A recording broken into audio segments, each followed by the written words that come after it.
CDP class 35। Session पसंद आए तो लाइक शेयर सब्सक्राइब आप कर ही देंगे, कहे और बिना कहे।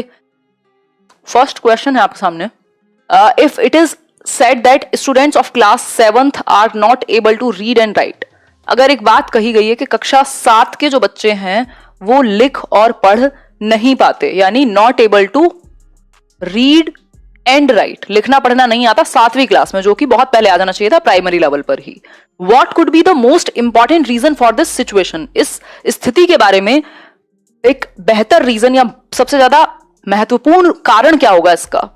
लेस इंटेलिजेंट चिल्ड्रन, यानी कि बच्चे कम बुद्धिमान हैं, केयरलेसनेस है, पेरेंट्स ने ध्यान नहीं दिया, या फिर no detention policy, no detention policy के 1st to 8th तक आप किसी को फेल नहीं करेंगे, जिसको लास्ट ईयर टेक डाउन कर लिया है। Insensitive implementation of CCE, CCE का सेंसिटिव तरीके से प्रयोग नहीं हो पाया, जो कॉन्टिन्यूअस एंड कॉम्प्रिहेंसिव इवैल्यूएशन है ना। बताइए एक बार, बिल्कुल सिंपल बात है कि सीसीई जो है उसको ढंग से कार्यान्वित नहीं किया गया, यानी कि सीसीई में क्या है, आप बच्चों को होलिस्टिकली भी, यानी स्कोलेस्टिक प्लस को स्कोलेस्टिक, शैक्षिक और सह शैक्षिक पक्ष का हम आकलन कर रहे हैं, स्कोलेस्टिक प्लस को स्कोलेस्टिक, यानी शैक्षिक प्लस सह शैक्षिक, यानी बच्चे को आप पेन पेपर पे भी टेस्ट कर रहे हैं, उसको ऑब्जर्व भी कर रहे हैं, उसका बिहेवियर से लेकर के और हर चीज होलिस्टिकली यानी सर्वांगीण रूप से आप जांच कर रहे हैं। बट इसको हमने हल्के में ले लिया, देखा कि 10वीं का रिजल्ट सुधर गया बट बच्चों को कुछ नहीं आता, ये कह सकते हैं।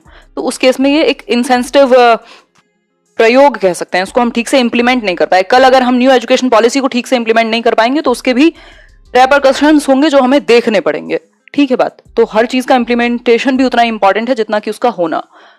नेक्स्ट क्वेश्चन है, moral values can be best included amongest students by, यानी मॉरल वैल्यूज को आप किस तरीके से बेहतर रूप से क्या कर पाएंगे, यूज कर पाएंगे, इंप्लीमेंट कर पाएंगे, इनकलकेट कर पाएंगे बच्चों में, क्या तरीका होगा? मॉरल वैल्यूज यानी नैतिक मूल्य, क्या सही है और क्या गलत है। आपके कुछ प्रिंसिपल्स होंगे ना, किसी के लिए झूठ बोलना हो सकता है बहुत ही आसान सा काम हो, किसी के लिए हो सकता है उस पर लाइफ और डेथ की सिचुएशन आ जाए उसके लिए। तो मॉरल वैल्यूज की अगर हम बात करें, इनकलकेट करने की बात करें अगर मॉरल वैल्यूज, तो कौन सा एक तरीका बेहतर होगा?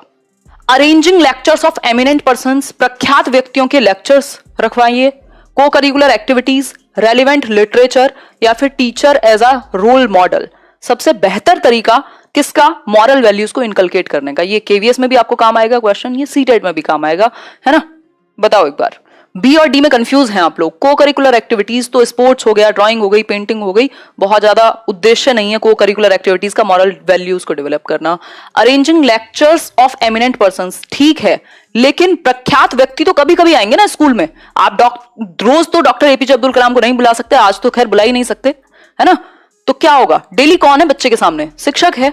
तो इसलिए शिक्षक का आइडियलिस्टिक होना जरूरी है, एटलीस्ट जो पर्सोना है, जो पर्सनैलिटी है, वो एक आदर्शवादी होना जरूरी है। तो तभी मैं बहुत बार डिस्कस भी करती हूँ कि आप अपनी पर्सनल लाइफ में जो मर्जी करिए, वो आपका पर्सनल कॉल है, बट एटलीस्ट आप क्या है, एक आदर्श के रूप में प्रस्तुत हो पाए अपने विद्यार्थियों के सामने, क्योंकि आपका बिहेवियर यदि वो कल रेप्लिकेट करे तो आपको शर्मिंदा ना होने पड़े अपने ऊपर, ठीक है बात। तो शिक्षक एक आदर्श के रूप में काम करेगा, यदि वो स्वयं अगर ठीक से चीजें करता है, उसके खुद के सिद्धांत एथिक्स अच्छे हैं, तो बच्चे भी फिर क्या सीखेंगे, वही सीखेंगे, है ना। तो आंसर होगा इसका D, teacher as a role model. Encourage किया जाए बच्चों को ऑनेस्टी के लिए, वैल्यूज के लिए, नॉर्मल रियल लाइफ में। जस्ट 10 क्वेश्चन हैं प्रशांत, बट गजब के क्वेश्चन हैं, आज आपको डिस्कशन में मजा आएगा। नेक्स्ट क्वेश्चन देख लेते हैं, question number 3। Teacher should begin a new topic और लेसन विद, एक नए टॉपिक को और लेसन को आपको कैसे स्टार्ट करना चाहिए? बताइए, अपने खुद के अनुभव के अनुसार, या फिर धन्यवाद Sikandar Ali, some interests already possessed by students, या फिर an overview of the subject explaining the importance of the subject. किस तरीके से आप शुरुआत करेंगे किसी एक टॉपिक की? आंसर कीजिए।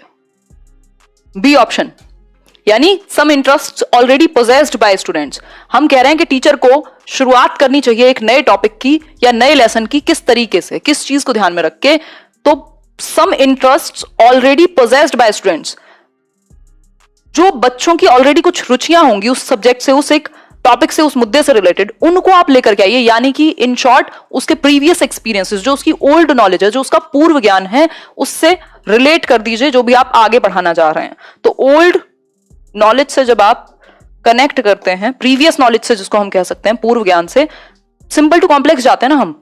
जो हमारे पास है भाई, आप दीवार कहां खड़ी करोगे, जो पहले नींव है उसी के ऊपर जाएगी ना। तो जो प्रीवियस नॉलेज है, जो बच्चा ऑलरेडी लेकर के बैठा हुआ है, उसका इस्तेमाल करना है कभी भी कोई भी नया टॉपिक शुरुआत कराते समय। क्लियर हो गई बात? सिर्फ ओवरव्यू से या सिर्फ इंपॉर्टेंस एक्सप्लेन कर देने से नहीं चलेगा। अगर इंटरेस्ट ही नहीं है, बच्चा रेडी ही नहीं है, रेडीनेस टू लर्न जिसको हम कहते हैं प्याजे की भाषा में, और लॉ ऑफ रेडीनेस हम कहते हैं, प्याजे कहते हैं मेच्योरिटी के टर्म में, लॉ ऑफ रेडीनेस में जो थॉर्नडाइक है वो क्या कहते हैं, वो कहते हैं मोटिवेशन या फिर एनवायरमेंट सराउंडिंग के बेसिस पे तैयारी। तो दो डिफरेंट चीजें, दोनों ही काम आएंगी यहां पर। टीचर का खुद का एक्सपीरियंस से ज्यादा बच्चा सेंटर में, चाइल्ड सेंटर्ड एजुकेशन को हम फॉलो कर रहे हैं, बाल केंद्रित शिक्षा को। क्लियर हो गई बात? आगे बढ़ते हैं। Question number 4, best way to monitor progress is, यानी कि आपकी कितनी प्रगति हुई है, इस चीज को मॉनिटर करने के लिए, इस चीज को जांचने के लिए, इस चीज का निरीक्षण करने के लिए कौन सा तरीका बेस्ट होगा।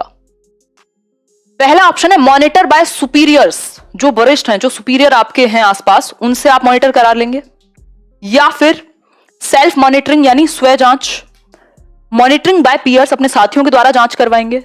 सोशियल मॉनिटरिंग यानी समाज के द्वारा जांच कराएंगे, मतलब आपने कितनी प्रोग्रेस की है, आप कल से कितने बेहतर हुए हैं आज, इस चीज को जांच करवाने का या करने का सबसे बेहतर तरीका क्या होगा, इस चीज को की प्रोग्रेस को मॉनिटर करने का सबसे बेहतर तरीका क्या होगा। सिंपल बात है, सेल्फ असेसमेंट या असेसमेंट एज लर्निंग से बेहतर कुछ और नहीं है। यदि आप स्वयं का आकलन कर पा रहे हैं तो आपसे अच्छा आकलन आपका कोई और नहीं कर सकता। ठीक है बात? तो सेल्फ मॉनिटरिंग यानी कि स्व जांच, यानी assessment as learning, assessment as learning, ठीक, सेल्फ के द्वारा, खुद के द्वारा। अगर आप इस लेवल पे, अब आप सभी कंपटीशन की तैयारी कर रहे हैं, कोई अगर लेट आता है सेशन में तो अब उसको ये बोलने की जरूरत है मुझे कि लेट क्यों आए हो, कल से ये वो फलाना ढिमकाना, वही ट्रेडिशनल टीचर के वे में नहीं है, क्योंकि आप अपने लिए रिस्पॉन्सिबल हैं। एज लर्निंग पे फोकस करना है आपको, कोई और नहीं आएगा आपके लिए। ठीक, सिंपल बात। पीयर्स वाला भी ठीक था, लेकिन सबसे बेहतर है सेल्फ। बाकी तो ये सब तो चलते ही रहेंगे, हमेशा से चल रहे थे। आगे बढ़ेंगे। क्वेश्चन नंबर 5 है, बहुत अच्छा क्वेश्चन है, इससे कई चीजें सीखेंगे हम। As per RTE act, right to education act 2009 की अगर हम बात करें, जो कहता है 6 से 14 वर्ष के बच्चों को हम फ्री एंड कंपलसरी एजुकेशन दें, यानी अनिवार्य एवं निःशुल्क शिक्षा। ठीक, a full time head teacher is provided in a school. Full time head teacher यानी हेडमास्टर या फिर जो भी आप प्रिंसिपल कह दे रहे हैं कई जगह पर, प्रोवाइड किया जाना चाहिए एक स्कूल में। 6th to 8th क्लास की बात हो रही है, एलिमेंट्री लेवल की, जहां कितने बच्चों का एडमिशन हो जब एक हेड टीचर को अपॉइंट करें, मतलब हेड मास्टर या प्रिंसिपल, कितने बच्चों, कितने संख्या होनी चाहिए बच्चों की एक स्कूल में, कब हेड मास्टर को अपॉइंट किया जाए। आरटीई में एक प्रावधान है इस तरीके का। तो 80 बच्चे हो, 100 हो, 120 हो या 130 हो, आंसर कीजिएगा। कैसी चल रही है आप लोगों की तैयारी? अब ठीक हुआ? हाँ शिवांगी, थोड़ा अभी भी है बरकरार सर का दर्द, बट ठीक हो जाएगा, है ना, ऐसे बूढ़ों वाली फीलिंग आ रही है एकदम। 100 होगा इसका सही आंसर, यानी बी ऑप्शन। यानी 100 बच्चे होने पर एलिमेंट्री लेवल पर, यानी 6th to 8th क्लास में यदि 100 अबव स्टूडेंट्स हैं तो सिंपली आपको जरूरत पड़ेगी एक हेडमास्टर की। और बच्चों का और आपका रेशो कितना रहेगा? 1:35, यानी 35 बच्चों पर एक शिक्षक की आवश्यकता है एलिमेंट्री लेवल पर। 100 बच्चों से ऊपर होते ही आपको एक हेडमास्टर और कुछ और शिक्षकों की, जैसे आर्ट के लिए कोई ऑल्टरनेटिव या optional faculty, physical education, work education, इन सब के भी टीचर्स की जरूरत पड़ेगी जो पार्ट टाइम भी हो, लेकिन एक फुल टाइम हेडमास्टर चाहिए जैसे ही 100 बच्चों के ऊपर जाएगी कक्षा। यही बात अगर प्राइमरी लेवल पर हो, यानी प्राथमिक स्तर पर यही बात हो, तब क्या होगा? अगर प्राथमिक स्तर पर हो तो 121 के बाद, 121 से 200 बच्चे के बीच में 4 टीचर, 4 या 5 आई थिंक है, 4 टीचर और एक हेडमास्टर। ठीक है बात? वहां टीचर स्टूडेंट रेशो होगा 1:30 प्राइमरी लेवल पर, मतलब 30 बच्चों पर एक टीचर। बड़े बच्चे हैं तो 35 बच्चों पर एक टीचर। ठीक हो गई बात? ये कभी किसी भी स्थिति में 1:40 को एक्सीड नहीं करता, यानी 40:1 से ऊपर नहीं जाता किसी भी स्थिति में, क्योंकि एग्जैक्ट रहे ये तो जरूरी नहीं ना हमेशा, लेकिन 40 से ज्यादा नहीं होने चाहिए बच्चे। क्लियर हो गई बात? एक और चीज कही गई है, प्राइमरी स्कूल जो हो 1 किलोमीटर के दायरे में हो घर से, और एलिमेंट्री स्कूल 3 किलोमीटर दायरे में। ठीक है बात? आगे बढ़ते हैं। Continuous and comprehensive evaluation CCE in the school context implies, यानी कि कॉन्टिन्यूअस एंड कॉम्प्रिहेंसिव इवेल्युएशन, सतत एवं व्यापक मूल्यांकन। सतत का मतलब है पूरे साल कॉन्टिन्यूटी में आप ऑब्जर्व कर रहे हैं बच्चे को, किसी ना किसी रूप में आकलन कर रहे हैं। और कॉम्प्रिहेंसिव मतलब उसके स्कोलास्टिक शैक्षिक पक्ष पेन पेपर वाला भी और भागदौड़ वाला भी है उसके, और क्रिएटिव एस्पेक्ट भी, यानी होलिस्टिकली आप आकलन कर रहे हैं। CCE की यदि हम बात करें तो स्कूल को किस रूप में इसको इंप्लाय करना चाहिए? Continuous monitoring of teachers performance, यानी शिक्षकों के प्रदर्शन को मॉनिटर करना continuously. Assessment not to be spread over the total instructional time, assessment को टोटल टाइम से ज्यादा नहीं देना है। Assessment of both scholastic and co-scholastic aspects of children's learning, यानी कि शैक्षिक पक्ष भी और सह शैक्षिक पक्ष भी। Making teacher accountable to both parents and school, teacher accountable, बच्चे को सेंटर में रखना है ना, तो तीनों ही बातें कुछ और कह रही हैं। ठीक, जो सबसे बेस्ट आंसर आएगा वो सिंपल है कि आप बच्चे के सभी पक्षों को, इसमें दो पक्ष हैं, एक स्कोलास्टिक दूसरा है को स्कोलास्टिक। स्कोलास्टिक यानी शैक्षिक पक्ष जो उसके पढ़ाई लिखाई पेन पेपर से संबंधित है, को स्कोलास्टिक उसकी बाकी एक्टिविटीज हो सकती हैं, को करिकुलर एरियाज हो सकते हैं, चाहे वो ड्राइंग हो, पेंटिंग हो, स्पोर्ट्स हो, डिबेट हो या कुछ और हो। ठीक हो गई बात, आंसर हो गया C।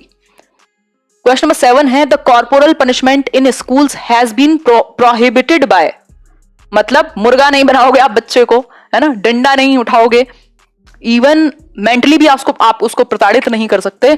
ये कब से लागू हुई है ये बात, कॉर्पोरल पनिशमेंट की, शारीरिक दंड? चाइल्ड लेबर प्रोहिबिशन एक्ट के द्वारा, national policy on education 1986, NCF 2005 या RTE एक्ट 2009? आंसर कीजिएगा। 7th का C। यार NCF थोड़ी ना ऐसी बातें करता है, नेशनल पॉलिसी तो बहुत पहले आई, चाइल्ड लेबर एक्ट भी नहीं। RTE एक्ट इस बारे में बात करता है कि आप बच्चे को मुर्गा मुर्गी कुछ नहीं बनाएंगे। RTE एक्ट यानी फ्री एंड कंपलसरी एजुकेशन 6 से 14 वर्ष के बच्चों के लिए, थ्रेटनिंग एनवायरमेंट ना हो, डंडा नहीं उठाएंगे आप, नहीं तो कंप्लेंट कर देगा बच्चा जाकर के और फिर आप परेशान होंगे कि नौकरी कैसे बचाएं। ठीक है बात। क्वेश्चन नंबर 8 है conditions of learning were given by, conditions of learning were given by यानी सीखने की शर्तें कह लीजिए या कुछ और भी कह सकते हो कंडीशंस को आप। स्किनर, रॉबर्ट गैने, वॉटसन या मैस्लो, किसने दिए हैं कंडीशंस ऑफ लर्निंग? आंसर कीजिए। ए ऑप्शन यानी स्किनर, जी नहीं, गलत हो गया ना। रॉबर्ट गैने, रॉबर्ट गैने, गैने की जो हायरार्की है ना लर्निंग की, आपको याद होगी, स्पेशली यूपी के कई एग्जाम्स में पूछी गई है और DEET+B में भी। हायरार्की ऑफ लर्निंग यानी सीखने का अनुक्रम, जिसमें 8 प्रकार की लर्निंग्स हैं, यानी 8 प्रकार हैं, 8 लेवल्स हैं आपके क्या सीखने के। तो रॉबर्ट गैने की बुक है जिसका नाम है 1965 में आई थी, कंडीशंस ऑफ लर्निंग, 1965 में पब्लिश हुई थी। ठीक है बात, तो आंसर होगा Robert गैने, hierarchy of learning, hierarchy of learning. आगे बढ़ जाएंगे इसी के साथ। गैने की, अगर हम इसकी गैने की बात नहीं करेंगे, PMA की बात हो रही है, प्राइमरी मेंटल एबिलिटीज या ग्रुप फैक्टर इंटेलिजेंस भी कहते हैं इसको। बताओ एक बार, गिलफर्ड, थर्स्टन, स्पीयरमैन, वर्नन, कौन है व्यक्ति?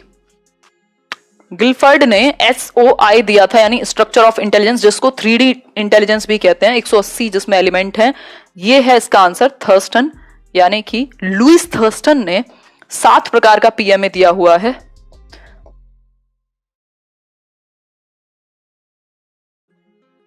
ये हैं वो 7 प्रकार, SPNV, WMR स्पेशल फैक्टर है, फिर आपका परसेप्चुअल एबिलिटी, आपके दिमाग, आपके सेंसेस से दिमाग तक कितनी तेज जाती है स्पीड, जैसे आज हाथ में कट लग गया था बट आजकल थोड़ा सा दिमाग सुस्त है तो सेंसेस बहुत ज्यादा फील नहीं हुआ। फिर है न्यूमेरिकल एबिलिटी, यानी नंबर्स के साथ आप कितना अच्छा खेल सकते हैं। वर्बल कॉम्प्रिहेंशन, यानी आप वर्ड्स को कितना समझ सकते हैं। वर्ड फ्लुएंसी है, यूज कितना अच्छा कर सकते हैं वर्ड्स को। मेमोरी, याद कितना रख सकते हैं। और रीजनिंग यानी कि तर्क करने की क्षमता। ये 7 फैक्टर्स हैं जिनको इन्होंने इंपॉर्टेंस दी है इनके ग्रुप फैक्टर थियोरी में। होपफुली ये बात आपको रिवाइज हो गई होगी अगर आप सीरियसली पढ़ रहे हैं तो। ठीक है, आगे बढ़े। ये फैक्टर्स हैं, गार्डनर ने जो दी है वो टाइप की थियोरी है, ये फैक्टर्स हैं, तो इसमें कंफ्यूज नहीं होना गार्डनर के साथ। आगे बढ़ते हैं। Children take more interest in classroom activities when, बच्चे कक्षा की गतिविधियों में ज्यादा इंटरेस्ट लेते हैं जब। आज के लिए आखिरी प्रश्न है ये, है ना। बच्चे कब ज्यादा इंटरेस्ट लेंगे? जब टीचर फ्रेंडली मैनर में बिहेव करे, सब्जेक्ट मैटर इजी हो आसानी से समझने के लिए, टीचर एक टीचर की पर्सनैलिटी अच्छी हो, या classroom activities closely relate to their own experiences. Answer कीजिए डी ऑप्शन, यानी कि classroom activities closely relate to their own experiences. दुनिया का बेहतर, सबसे बेहतर शिक्षक वही है मेरी नजर में जो आपको आप ही से जोड़ दे, यानी आपको आपके अनुभव से जोड़ दे। अगर एग्जाम्पल्स वो होंगे जिनसे हम रियल लाइफ में कनेक्ट कर पाते हैं तो हम बेहतर सीख पाएंगे, तुरंत सीख जाएंगे। जैसे दुनिया के बारे में बात हो रही होती है तो हमें दर्द नहीं होता ना, जब हमारे ऊपर स्पेसिफिक खुद के बारे में या खुद के एक्सपीरियंसेस से रिलेटेड बात आती है तब हम बहुत अच्छे से समझते हैं, भूलते नहीं है, वो स्पेसिफिक स्पेशल हो जाती है। तो उसी तरीके से यदि हम बच्चे के एक्सपीरियंसेस से जोड़ पाए किसी भी एक चैप्टर को या किसी भी एक टॉपिक को, तो वो बेस्ट है सिखाने का तरीका। तो आंसर हो जाएगा डी ऑप्शन। इंटरेस्ट तो आप तभी लेते हैं ना जब खुद पे बात आती है। हम हैं तो प्याजे, जैसे कहते हैं, हम हैं तो ईगो सेंट्रिक ही, बचपन में नहीं, हम अभी भी वैसे ही हैं। हमारी दुनिया का सेंटर हम ही है कहीं ना कहीं, ठीक। तो जब तक हमसे रिलेट नहीं होती चीजें, कनेक्ट नहीं कर पाते हम, है ना। आउट ऑफ 10 कितने ठीक हुए ये आप बता दीजिएगा।